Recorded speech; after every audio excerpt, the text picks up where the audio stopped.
Hello बच्चों, नमस्कार। रसायन विज्ञान की ऑनलाइन क्लास और अपने YouTube channel Vijendra sir chemistry पर मैं आप सभी का हार्दिक स्वागत करता हूं, अभिनंदन करता हूं। जैसा कि मैं आपको बताना चाहूँगा, अपना रसायन विज्ञान का पृष्ठ रसायन चैप्टर चल रहा था और इसकी 3 क्लासें मैं आपको कंप्लीट करवा चुका था।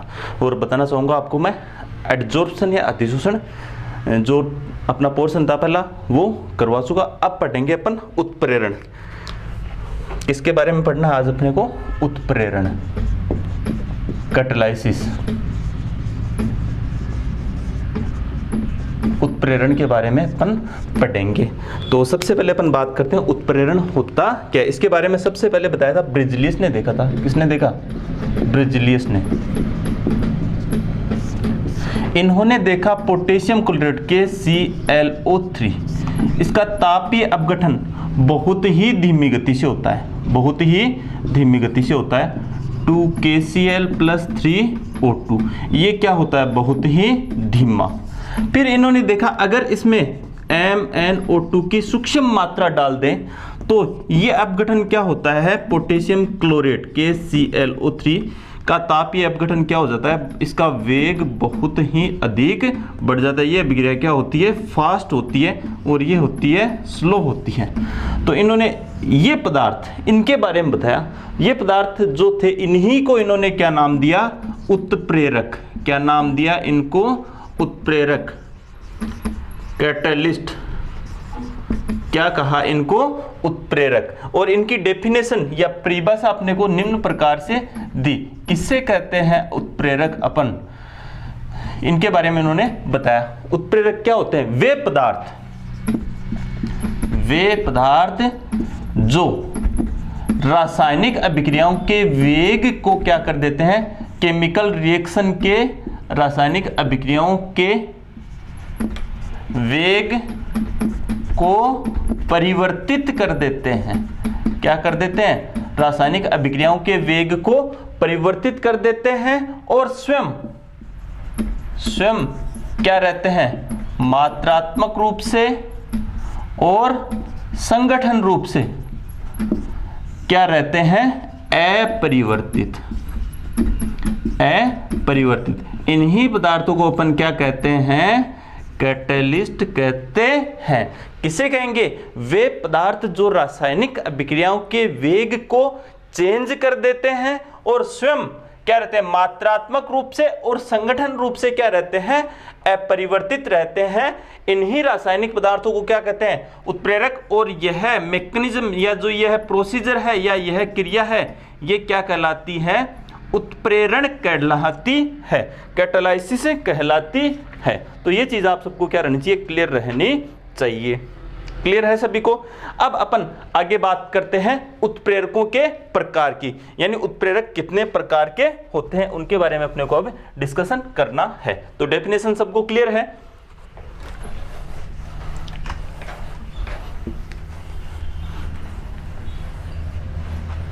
अब अपन बात करेंगे उत्प्रेरकों के प्रकार की। पहला बता दिया मैंने डेफिनेशन। अब है उत्प्रेरकों के प्रकार। देखो, उत्प्रेरक निम्न प्रकार के होते हैं, टाइप्स ऑफ उत्प्रेरक।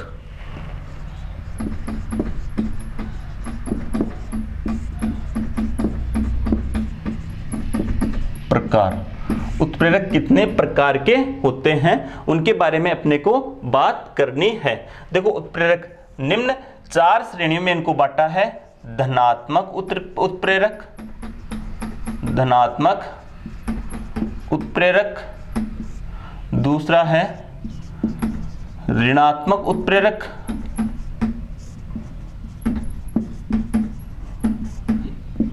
तीसरा है सवतः उत्प्रेरक, चौथा है प्रेरित उत्प्रेरक या प्रेरण उत्प्रेरक। तो उत्प्रेरकों को कितनी श्रेणियों में बांटा है? यहां पर 4 श्रेणियों में बांटा है। जो कौन कौन से हैं आपके सामने मैंने लिख दिए हैं। धनात्मक उत्प्रेरक। तो अपन एक एक करके सबके बारे में डिस्कशन करेंगे, इनका एग्जाम्पल लेते हुए। धनात्मक उत्प्रेरक किससे कहते हैं? ये वे पदार्थ होते हैं जो रासायनिक अभिक्रियाओं के वेग को राइज कर देते हैं। अर्थात वे पदार्थ, या पर अपन बोल सकते हैं सिंपल वे में, वे पदार्थ जो रासायनिक अभिक्रियाओं के वेग को बढ़ा देते हैं, स्वयं मात्रात्मक रूप से और संगठन रूप से क्या रहते हैं? अपरिवर्तित रहते हैं। इन्हीं पदार्थों को अपन क्या कहेंगे? धनात्मक उत्प्रेरक। तो क्या करते हैं? फंक्शन ऑफ इनका जो कैटलिस्ट होते हैं, इनका ये रेट ऑफ रिएक्शन, रासायनिक अभिक्रिया के वेग को क्या कर देते हैं? ये राइज कर देते हैं या बढ़ा देते हैं। स्वयं मात्रात्मक रूप से और संगठन रूप से क्या रहते हैं? अप्रभावित रहते हैं। कैसे कैटलिस्ट कहलाएंगे? ये धनात्मक उत्प्रेरक कहलाते हैं। अब देखो, ये रासायनिक अभिक्रिया के वेग को कैसे राइज कर देते हैं? ये उत्प्रेरक सक्रियण ऊर्जा के मान में क्या कर देते हैं? कोई भी रासायनिक अभिक्रिया होती है, उस रासायनिक अभिक्रिया की जो एक्टिवेशन एनर्जी होती है, एक्टिवेशन एनर्जी को क्या कर देते हैं? ये घटा देते हैं और अभिक्रिया को कम सक्रियण ऊर्जा का एक नया पथ प्रदान करते हैं। क्या कह रहा हूं? कम सक्रियण ऊर्जा का एक नया पथ प्रदान करते हैं, पथ प्रदान करते हैं, जिससे क्या होता है? रेट ऑफ रिएक्शन, रासायनिक अभिक्रिया का वेग क्या हो जाता है? बढ़ जाता है। जैसे मैं बात करूं हाइड्रोजन पेरोक्साइड के अपघटन की, हाइड्रोजन पेरोक्साइड का वियोजन या अपघटन, इसके लिए सक्रियण ऊर्जा की जरूरत होती है 76 किलोजूल पर मोल की। कितनी? 76 किलोजूल पर मोल। अगर इसमें अपन उत्प्रेरक के रूप में कोलाइडी पीडी को प्रयुक्त करें, तो अब इसके लिए एक्टिवेशन एनर्जी, सक्रियण ऊर्जा को ई से लिखते हैं। कितनी चाहिएगी? 57 किलोजूल पर मोल। तो आप देख सकते हो, इन्होंने, ये पहले थी बिना, विदाउट कैटलिस्ट, बिना उत्प्रेरक के थी। ये बिना उत्प्रेरक के कितनी है एनर्जी, सक्रियण ऊर्जा? 76 किलोजूल पर मोल। और उत्प्रेरक डालते ही सक्रियण ऊर्जा क्या हो गई? इसकी कम हो गई। इसका मतलब ये क्या कर रहे हैं? सक्रियण ऊर्जा को कम कर रहे हैं और अभिक्रिया को एक नया पथ प्रदान कर रहे हैं। तो ऐसे उत्प्रेरकों को अपन क्या कर देते हैं? धनात्मक उत्प्रेरकों के नाम से अपन जानते हैं। अब देखना एक बार, अब इसकी क्रियाविधि अपन किस प्रकार से सक्रियण ऊर्जा के मान को कम करते हैं, ये डायग्राम के द्वारा मैं ड्रॉ कर देता हूं। यहां पर एक कोलाइडी पीटी, क्या रहेगा? कोलाइडी पीटी। देखना इसको, यहां पर मैं बता रहा हूं आपको, जैसे ये है कोई केमिकल रिएक्शन, तो ये रासायनिक अभिक्रिया है, उसके बाद ये अभिक्रिया की स्थितिज ऊर्जा और ये है अभिक्रिया की प्रगति। अब देखो यहां पर ये है क्रियाकारक और ये किस में बदल रहे हैं? यहाँ पर ये उत्पाद में, ये है प्रोडक्ट और ये है रिएक्टेंट, ये रिएक्टेंट है और ये प्रोडक्ट है। यहाँ पर आप सबको नजर आ रहा होगा, ये क्या है? यहाँ पर सक्रियण ऊर्जा, क्या कहते हैं इसको? सक्रियण ऊर्जा, ई, सक्रियण ऊर्जा विदाउट कैटलिस्ट सक्रियण ऊर्जा है ये, और सक्रियण ऊर्जा बिना उत्प्रेरक के, कैसे है? बिना उत्प्रेरक के सक्रियण ऊर्जा। क्लियर है सभी को? बिना उत्प्रेरक के ये है सक्रियण ऊर्जा। अब जैसे ही अपन उत्प्रेरक डालेंगे, यहां पर देखना, जैसे ही अपन ने उत्प्रेरक डाला, तो ये उत्प्रेरक डालने के बाद में ये कम सक्रियण ऊर्जा वाला नया पथ अभिक्रिया को मिल जाता है। तो ये कौन सी सक्रियण ऊर्जा होगी? इसको मैं रेड से ड्रॉ कर देता हूं। ये क्या है? उत्प्रेरक की उपस्थिति में सक्रियण ऊर्जा, उत्प्रेरक की उपस्थिति में क्या है? ये सक्रियण ऊर्जा। तो आप सबको दिख रहा होगा यहाँ पर, उत्प्रेरक क्या करते हैं? अभिक्रिया को कम सक्रियण ऊर्जा का एक नया पथ प्रदान करते हैं, जिससे रासायनिक अभिक्रिया के वेग में क्या आ जाती है? वृद्धि आ जाती है। क्लियर है ये बात सभी को? तो ये है क्या है? धनात्मक उत्प्रेरक। इसका एक एग्जाम्पल मैंने आपको बता दिया है। क्लियर है सभी को? अब अपन बात करते हैं दूसरे उत्प्रेरक की, जिसको अपन कहते हैं ऋणात्मक उत्प्रेरक। कौन सा उत्प्रेरक कहेंगे अपन इसको? ऋणात्मक उत्प्रेरक। अब देखो, ऋणात्मक उत्प्रेरक की डेफिनेशन में ही क्या हो जाएगा? वे रासायनिक पदार्थ या वे पदार्थ जो रासायनिक अभिक्रिया के वेग को घटा देते हैं या कम कर देते हैं, ऐसे पदार्थों को ही अपन क्या कहेंगे, ऋणात्मक उत्प्रेरक कहते हैं। तो इसमें डेफिनेशन में कोई दिक्कत नहीं है, ये आपको नोट्स में इसी तरह से डिनोटेड करना है। बात करते हैं ऋणात्मक उत्प्रेरक। डेफिनेशन की बात हो चुकी है, वे पदार्थ जो रासायनिक अभिक्रिया के वेग को कम कर देते हैं या फिर मैं कहूं क्या कर देते हैं, घटा देते हैं, ऐसे पदार्थों को ही अपन क्या कहेंगे, ऋणात्मक उत्प्रेरक। स्वयं मात्रात्मक रूप से और संगठन रूप से क्या रहते हैं, अप्रभावित रहते हैं। तो यहां पर मैं लिखूं, ये क्या कर देंगे, रेट ऑफ रिएक्शन को क्या कर देते हैं, रिड्यूस कर देते हैं या फिर मैं कहूं घटा देते हैं। और स्वयं मात्रात्मक रूप से और संगठन रूप से क्या रहते हैं, अपरिवर्तित रहते हैं। अब देखना, ये ऋणात्मक उत्प्रेरक का अपन एग्जांपल देखें, जैसे हाइड्रोजन पेरोक्साइड का विघटन H2O2, इसका विघटन यदि आप गिल्सरोल की उपस्थिति में कराओ, किसकी उपस्थिति में, गिल्सरोल की उपस्थिति में, 2H2 + O2, हाइड्रोजन पेरोक्साइड है ये, इसका विघटन अपन करवा रहे हैं, यहां पर गिल्सरोल की उपस्थिति में इसका विघटन करवा रहे हैं। तो ये गिल्सरोल यहां पर ये ऋणात्मक उत्प्रेरक की तरह काम करता है और अभिक्रिया के वेग को क्या कर देता है, घटा देता है। इसी प्रकार जैसे सोडियम सल्फाइड Na2SO3, क्या कहते हैं इसको, सोडियम सल्फाइड, इसका ऑक्सीकरण देख रहे हैं, ऑक्सीकरण ऑक्सीजन की उपस्थिति में होगा और ये ऑक्सीकरण होने पर बनता क्या है, Na2 सोडियम सल्फेट। अगर यहां पर एथिल एल्कोहल डाल दे अपन, क्या डाल दें, एथिल एल्कोहल, तो ये एथिल एल्कोहल यहां पर अभिक्रिया के वेग को क्या कर देता है, कम कर देता है, या फिर मैं कहूं अभिक्रिया के वेग को क्या कर देता है, कम कर देता है। तो ये किसकी तरह कार्य करेगा, ये ऋणात्मक उत्प्रेरक की। एक है tetra ethyl lead, tetra ethyl lead, क्या है ये, टेट्रा एथिल लेड, ये एंटी नॉकिंग या पेट्रोल में एस्पोर्टन को कम करता है, क्या करता है, पेट्रोल के एस्पोर्टन को कम करता है। पेट्रोल के एस्पोर्टन को कम कौन करता है, TEL, इसको अपन क्या कहते हैं, टेट्रा एथिल लेड। तो ये क्या करता है, एस्पोर्टन को कम करने के लिए इसका प्रयोग किया जाता है। टेट्रा एथिल लेड किसे कहते हैं, C2H5 4 और ये लेड, ये पेट्रोल के एस्पोर्टन को कम कर देता है, एंटी नॉकिंग की तरह कार्य करता है। तो ये तीन ऋणात्मक कैटलिस्ट के मैंने आपको एग्जाम्पल बताए। डेफिनेशन में किसी को कोई दिक्कत नहीं रहनी चाहिए, और ये जो एग्जाम्पल हैं वो भी अपने को ध्यान रखने हैं। हाइड्रोजन, ये ग्लिसरॉल, एथिल एल्कोहल और टेट्रा एथिल लेड किस टाइप के कैटलिस्ट हैं, ऋणात्मक उत्प्रेरक। अब अपन आगे वाले उत्प्रेरक की बात करते हैं, स्वतः उत्प्रेरक। अब बात करेंगे अपन स्वतः उत्प्रेरकों के बारे में।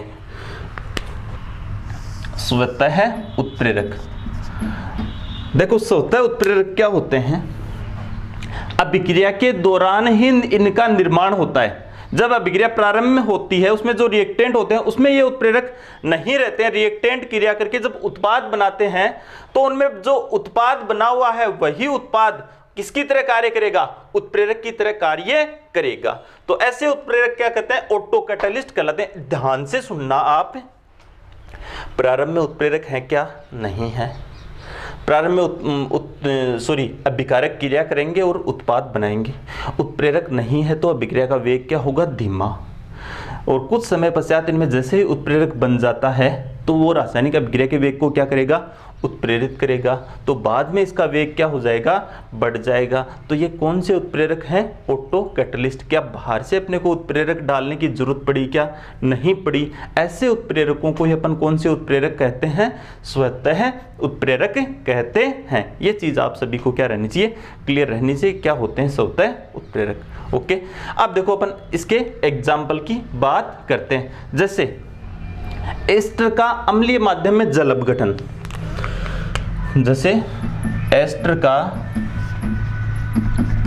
अम्लीय माध्यम में एस्टर का अम्लीय माध्यम में जल अपघटन, एस्टर का अम्लीय माध्यम में जल अपघटन, जैसे C2H5 CH3 COO, ये एथिल एसीटेट है। इसका अम्लीय माध्यम में अपन जैसे H2, तो यहाँ पर बनेगा CH3 COOH और C2H5OH, ये एसिड बना और ये बना एथेनॉल। अब ये एसिड है, इसका मतलब यहाँ पर क्या है H+, ये H+ आयन ही यहाँ पर किसका कार्य करते हैं, उत्प्रेरक का कार्य करते हैं। किसका कार्य करते हैं, ये उत्प्रेरक का कार्य करते हैं। तो इसी अभिक्रिया में जो बना हुआ एक अम्ल है वो किसकी तरह कार्य करने लग जाता है, यहाँ पर उत्प्रेरक की तरह कार्य करने लग जाता है। तो ऐसी अभिक्रिया, ये किस टाइप की अभिक्रिया का एग्जाम्पल है, ऑटो कैटलिस्ट रिएक्शन। ये क्वेश्चन इस तरह से बन सकता है, क्या कारण है इसका अम्लीय माध्यम में जब जल अपघटन होता है तो प्रारंभ में वेग स्लो और बाद में वेग बढ़ जाता है, किस कारण से, ऑटो कैटलिस्ट के कारण। तो ये इस तरह का, इस टाइप का क्वेश्चन आप कर सकते हो सोल्व। दूसरा example, potassium permanganate KMnO4, potassium permanganate, अम्लीकृत पोटेशियम परमैंगनेट, तो H2SO4। तो ये क्या है, अम्लीकृत पोटेशियम परमैंगनेट की उपस्थिति में C2H ऑक्जेलिक अम्ल COOH, क्या है सूत्र, C2O4H2। देखो पोटेशियम परमैंगनेट अम्लीकृत है, ये कैसा है, अम्लीकृत पोटेशियम परमैंगनेट है। अब ये रिएक्शन इसका ऑक्जेलिक अम्ल का क्या करेगा, ये ऑक्सीकरण करेगा, प्रबल ऑक्सीकारक होता है ये पोटेशियम परमैंगनेट, क्या है, प्रबल ऑक्सीकारक, ध्यान रख लेना, याद नहीं भी है तो प्रबल ऑक्सीकारक क्या है, स्ट्रॉन्ग ऑक्सीडेंट, ऑक्सीकारक है। और ये अम्लीकृत है, अम्लीय माध्यम है यहाँ पर। और ऑक्जेलिक अम्ल का क्या करेगा, ऑक्सीकरण करेगा, ऑक्जेलिक अम्ल का क्या करेगा, ये ऑक्सीकरण करेगा। क्लियर है ये बात सभी को। अब देखना K2SO4 plus 2MnSO4 plus 10CO2 plus 8H2। ये रिएक्शन यहाँ पर संपन्न हो रही है। इसी रिएक्शन में अपने को यहाँ पर देखना किस प्रकार से रिएक्शन संपन्न हो रही है। अब देखो यहाँ पर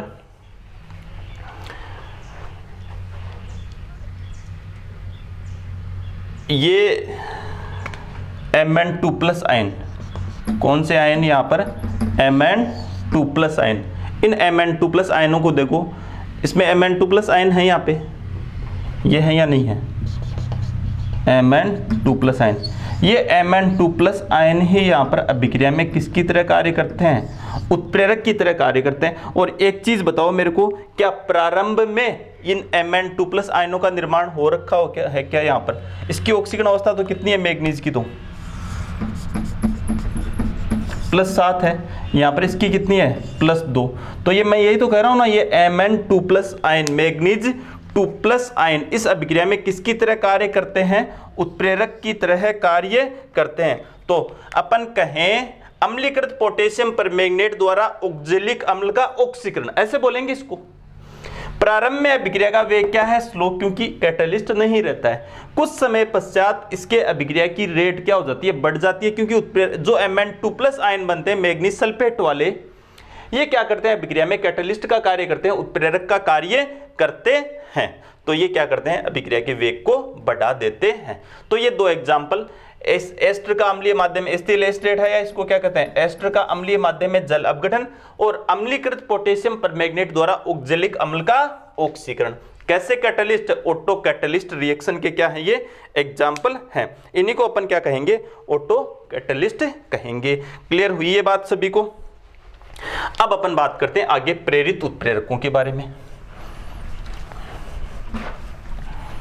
देखो प्रेरित उत्प्रेरक क्या होते हैं?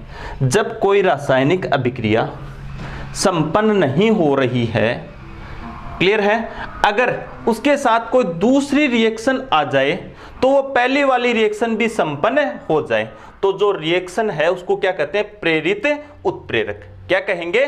प्रेरित उत्प्रेरक। ध्यान से सुनना, प्रेरित उत्प्रेरक। जैसे कोई केमिकल रिएक्शन संपन्न नहीं हो रही है, जैसे मैं बात करूं, एक एग्जांपल देखना, ये है Na2SO3, सोडियम सल्फाइड है, ये यहां पर लिख देता हूं, Na2SO3 क्या है ये? Sodium sulphide. इसका ऑक्सीकरण करवाएं अपन। इसका ऑक्सीकरण क्या होता है? सोडियम सल्फेट में, सोडियम सल्फेट में यह होता है तीव्र वेग से, या ये ऑक्सीकरण की प्रोसीजर क्या होती है? काफी तेज वेग से होती है। अब देखना यहां पर मैं लिखूं, यहां पर सोडियम आर्सेनाइड Na3ASO3, ये क्या है? Sodium arsenide. इसका क्या करवाएं? ऑक्सीकरण करवाएं, तो कोई रिएक्शन नहीं होगी, कोई रिएक्शन नहीं होगी यहां पर। तो ये रिएक्शन तो हो रही है, ये रिएक्शन नहीं हो रही है, क्लियर है। अब इन दोनों रिएक्शन को अपन साथ कर लें, कैसे?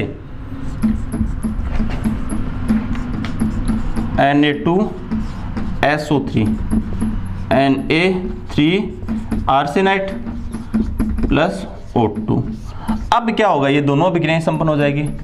Na2SO4 plus Na3ASO4, sodium arsenate बन गए। आर्सेनाइड से सोडियम आर्सेनाइड से सोडियम आर्सेनेट, और ये सोडियम सल्फेट। तो ये अभिक्रिया क्या हो गई? यहां पर अभिक्रिया संपन्न।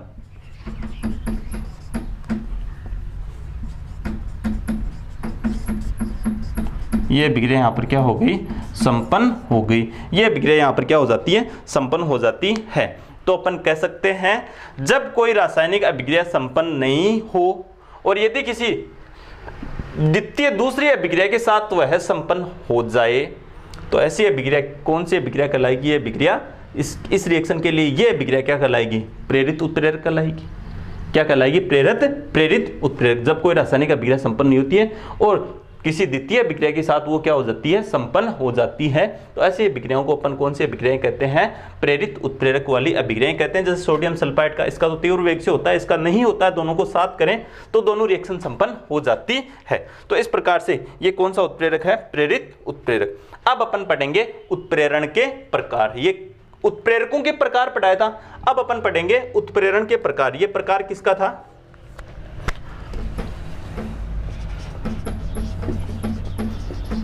उत्प्रेरकों का प्रकार था। अब अपन किसका प्रकार पढ़ेंगे? उत्प्रेरण का प्रकार। उत्प्रेरण के प्रकार। उत्प्रेरण कितने प्रकार का होता है? दो प्रकार का उत्प्रेरण होता है। एक होता है समांगी उत्प्रेरण और एक होता है विषमांगी उत्प्रेरण। कितने प्रकार का होता है उत्प्रेरण? दो प्रकार का। टाइप ऑफ कैटेलाइसिस या उत्प्रेरण का प्रकार। तो उत्प्रेरण कितने प्रकार का होता है? उत्प्रेरण कितने प्रकार का? दो प्रकार का। एक तो कौन सा होता है? समांगी उत्प्रेरण, और एक कौन सा होता है? विषमांगी उत्प्रेरण। एक समांगी उत्प्रेरण होता है और दूसरा होता है विषमांगी उत्प्रेरण। देखो समांगी उत्प्रेरण किसे कहेंगे? समांगी उत्प्रेरण वे अभिक्रियाएं जिनमें क्रियाकारक, उत्पाद तथा उत्प्रेरक की भौतिक प्रावस्था समान हो। कौन से उत्प्रेरण वाली रिएक्शन कहलाएगी? समांगी उत्प्रेरण वाली अभिक्रिया कहलाती है। बड़ी आसानी से बोल सकते हैं, वे अभिक्रियाएं जिनमें क्रियाकारक, उत्पाद तथा उत्प्रेरक की फिजिकल स्टेट क्या होती है, समान। जैसे मैं बात करूं, संपर्क विधि द्वारा H2SO4 का निर्माण करते हैं, तो इसमें SO2 का ऑक्सीकरण किस में किया जाता है, SO3 में किया जाता है। तो यहाँ पर कौन उत्प्रेरक काम में आ रहा है, नाइट्रिक ऑक्साइड। ये भी गैस है, ये भी गैस है, ये भी गैस है, ये भी गैसेज है। तो यहाँ पर ये SO2 का SO3 में ऑक्सीकरण क्रियाकारक, उत्पाद तथा उत्प्रेरक, इनकी भौतिक प्रावस्था गैसेज है क्या, सभी की भौतिक प्रावस्था क्या है, समान। तो ये जो सभी की भौतिक प्रावस्था समान है, तो ये कौन सी रिएक्शन कहलाएगी, समांगी उत्प्रेरण वाली रिएक्शन ये कहलाती है। तो इनके बारे में आप सभी बता सकते हो, इनमें कोई दिक्कत नहीं रहनी चाहिए। दूसरा एग्जाम्पल देखिए अपन, जैसे ये एस्टर है, इसका अम्लीय माध्यम में अपन जल अपघटन करवाएं, ये भी लिक्विड, ये भी लिक्विड, H2SO4 यहाँ पर उत्प्रेरक काम में लें। तो इसका अभी थोड़ी देर पहले ही बताया था, ऑटो कैटलिस्ट है ये, तो क्या बनेगा, CH3COOH, ये एसिड बना, और ये क्या बनेगा, इथेनॉल C2H5OH, ये भी लिक्विड और ये भी क्या है, लिक्विड। बताओ उत्प्रेरक एथिल एसीटेट या एस्टर है, एस्टर कहते हैं, और ये क्या है, एथिल और एसीटेट, कोई दिक्कत नहीं है ना नाम में, एथिल एसीटेट। ये क्या है, एसिटिक अम्ल, एसिटिक अम्ल, और ये क्या है, एल्कोहल, जिसको अपन क्या कहते हैं, इस एल्कोहल को अपन क्या कहते हैं, इथेनॉल भी कहते हैं। क्लियर है ये बात सभी को। तो ये दूसरा एग्जाम्पल हुआ। देखो क्रियाकारक ये रहे, लिक्विड लिक्विड, उत्पाद लिक्विड लिक्विड तथा उत्प्रेरक, सभी की भौतिक प्रावस्था क्या है, सेम। तो ये कौन सी रिएक्शन कहलाएगी, समांगी उत्प्रेरण वाली रिएक्शन कहलाती है।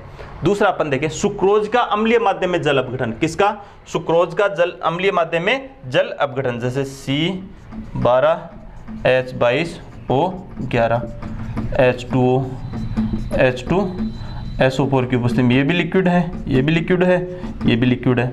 सुक्रोज, ये क्या बनेगा, C6H12O6 ग्लूकोज प्लस फ्रुक्टोज, ये भी लिक्विड है। तो एक तो क्या बनेगा यहाँ पर, ग्लूकोज, और एक क्या बनेगा यहाँ पर, फ्रक्टोज,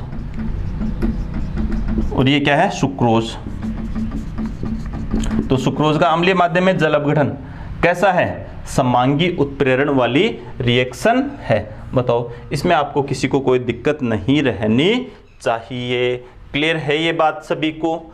अब अपन देखेंगे विषमांगी उत्प्रेरण, वे रासायनिक अभिक्रियाएं जिनमें क्रियाकारक, रिएक्टेंट, प्रोडक्ट यानी उत्पाद, या फिर मैं कहूं कैटलिस्ट या उत्प्रेरक, इनकी भौतिक प्रावस्थाएं समान नहीं होती है। ऐसी रिएक्शन को अपन कौन सी रिएक्शन कहते हैं, विषमांगी हेट्रोलाइटिक कैटालाइसिस वाली या विषमांगी उत्प्रेरण वाली रिएक्शन कहते हैं। जैसे अपन बात करें हेबर विधि द्वारा अमोनिया निर्माण, इसका एग्जांपल जैसे हेबर विधि से अमोनिया निर्माण, हेबर विधि द्वारा अमोनिया का निर्माण। इसमें अपन देखते हैं इसमें कौन कौन क्रिया करते हैं, N2 गैस होती है प्लस 3H2 गैस, उत्प्रेरक क्या होता है, आयरन, ये ठोस होता है, आप सभी आयरन धातु है, और क्या बनेगा 2NH3, ये भी क्या है, गैस। तो ये गैसेज अभिकारक, उत्पाद गैसेज, लेकिन उत्प्रेरक क्या है, सॉलिड फेज में है, ठोस प्रावस्था में है। तो कौन सी रिएक्शन, विषमांगी उत्प्रेरण वाली रिएक्शन होगी। क्लियर है ये बात सभी को। और वनस्पति तेलों का हाइड्रोजनीकरण, वनस्पति तेलों का हाइड्रोजनीकरण, वनस्पति तेलों का हाइड्रोजनीकरण होने पर क्या बनता है, वनस्पति घी का निर्माण होता है।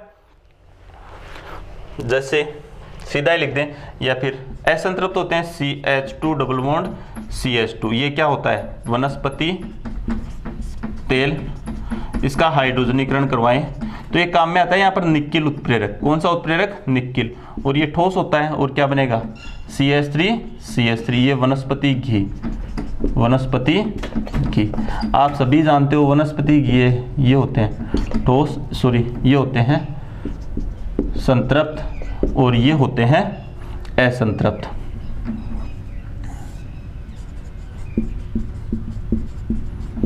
तो यहाँ पर ये आपको असंतृप्त दिख रहे हैं।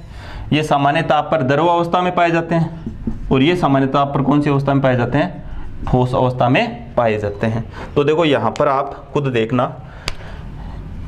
ये देखो, ये वनस्पति तेल, ये लिक्विड है, ये गैसेज है, ये ठोस है और ये ठोस है। तो क्या भौतिक प्रावस्था यहाँ पर सेम है? क्या भौतिक प्रावस्था यहाँ पर सेम नहीं है? तो ऐसी अभिक्रियाओं को अपन कौन सी रिएक्शन कहते हैं? विषमांगी उत्प्रेरण वाली रिएक्शन कहते हैं। अब देखो, समांगी उत्प्रेरण वाली रिएक्शन कैसे संपन्न होती है, इनकी क्रियाविधि, और विषमांगी उत्प्रेरण वाली रिएक्शन कैसे संपन्न होती है, इनकी क्रियाविधि के बारे में अपन बात करेंगे। यानी समांगी उत्प्रेरण वाली रिएक्शन कैसे संपन्न होती है और विषमांगी उत्प्रेरण वाली रिएक्शन कैसे संपन्न होती है। देखो यहां पर तो अपन पढ़ेंगे किस क्रियाविधि द्वारा संपन्न होगी? माध्यमिक यौगिक के निर्माण द्वारा। कैसे? माध्यमिक यौगिक निर्माण क्रियाविधि द्वारा संपन्न होती है। कैसे संपन्न होती है? माध्यमिक यौगिक निर्माण क्रियाविधि द्वारा संपन्न होती है। माध्यमिक यौगिक या एक संकर यौगिक का निर्माण होता है। देखो कैसे होता है, क्रियाकारक उत्प्रेरक के साथ क्रिया करता है और एक इंटरमीडिएट या माध्यमिक यौगिक का निर्माण हो जाता है और वो माध्यमिक यौगिक तुरंत विघटित होकर के किस में बदल जाता है? उत्पाद में बदल जाता है। जैसे मैं आपको इसका तो बता ही देता हूं, जैसे ये है क्रियाकारक, ये किसी उत्प्रेरक के साथ क्रिया करके AX, ये क्या है? माध्यमिक यौगिक। माध्यमिक यौगिक। अब इसकी सक्रियण ऊर्जा, इसकी ऊर्जा बहुत अधिक होती है। इसका नहीं है अस्थायी, ये तुरंत क्या होता है? किसके साथ? AH प्लस, जैसे B दूसरा है, इसके साथ क्रिया करेगा AB प्लस ये अक्ष अपने को, ये है उत्पाद। तो यहां पर ये माध्यमिक यौगिक का जो निर्माण होता है उसके लिए कम सक्रियण ऊर्जा की आवश्यकता होती है और जिन अभिक्रियाओं में सक्रियण ऊर्जा कम चाहिए वो फास्टली संपन्न होती है। इसके अपन एग्जाम्पल और करके देखेंगे किस प्रकार से माध्यमिक यौगिक के निर्माण द्वारा ये अभिक्रियाएं संपन्न होती है। और ये जो विषमांगी उत्प्रेरण वाली रिएक्शन है इनके बारे में भी देखेंगे, ये कैसे संपन्न होती है। सुनना, विषमांगी उत्प्रेरण में जो उत्प्रेरक होते हैं वो जनरली ठोस होते हैं और अभिकारकों को अपनी सतह पर अधिशोषित कर लेते हैं। क्या कर लेते हैं? अभिकारकों को अपनी सतह पर अधिशोषित कर लेते हैं और वहां पर किसमें कन्वर्ट कर देते हैं? उत्पादों में। और उत्पादों में कन्वर्ट होते ही वो उनकी सतह से क्या हो जाते हैं? पुनः विशोषित हो जाते हैं और विशोषित होने के बाद में अपने को क्या प्राप्त हो जाते हैं? वो उत्पाद प्राप्त हो जाते हैं। देखो इनमें क्या होता है, जब अभिकारकों को उत्प्रेरक अपनी सतह पर अधिशोषित करते हैं तो बंध बनता है। बंध बनने पर ऊर्जा मुक्त होगी, वही ऊर्जा अभिक्रिया की सक्रियण ऊर्जा के रूप में काम में आ जाती है। तो बाहर से सक्रियण ऊर्जा न के बराबर या फिर मैं कहूं कम मात्रा में बाहर से सक्रियण ऊर्जा की आवश्यकता होती है। तो इसमें यही होता है, उत्प्रेरकों के सतह पर जो सक्रिय केंद्र होते हैं वहां पर अभिकारक अधिशोषित हो जाते हैं और उत्पाद में कन्वर्ट होते हैं और उत्पाद में कन्वर्ट होते ही वो क्या हो जाते हैं? उनकी सतह से विशोषित हो जाते हैं। इस प्रकार से अब इन दोनों की डिटेल क्रियाविधि के बारे में अपन पढ़ेंगे नेक्स्ट क्लास में। तो इस क्लास में आपको उत्प्रेरण यानी इनकी डेफिनेशन के बारे में आपको मैंने बताया, इनका टाइप बताया, 4 प्रकार। उत्प्रेरण का प्रकार समांगी उत्प्रेरण, विषमांगी उत्प्रेरण, इसकी मैकेनिज्म माध्यमिक यौगिक निर्माण द्वारा और इसकी क्रियाविधि के बारे में मैंने आपको एक बताया क्या होता है। ठोस उत्प्रेरकों की सतह पर अभिकारक अधिशोषित, और अभिकारक अधिशोषित होंगे तो बंध बनेंगे, ऊर्जा मुक्त होगी, वही ऊर्जा सक्रियण ऊर्जा के रूप में काम में आ जाती है और सक्रियण ऊर्जा बाहर से कम देनी पड़ेगी और वो किसमें? वहां पर उत्पाद में कन्वर्ट हो जाएंगे और उत्पाद में कन्वर्ट होते ही वो क्या हो जाते हैं? उत्प्रेरकों की सतह से विशोषित हो जाते हैं। इस प्रकार से उत्प्रेरक ये क्रिया करते हैं। तो आज की क्लास में बस इतना ही। थैंक यू, धन्यवाद।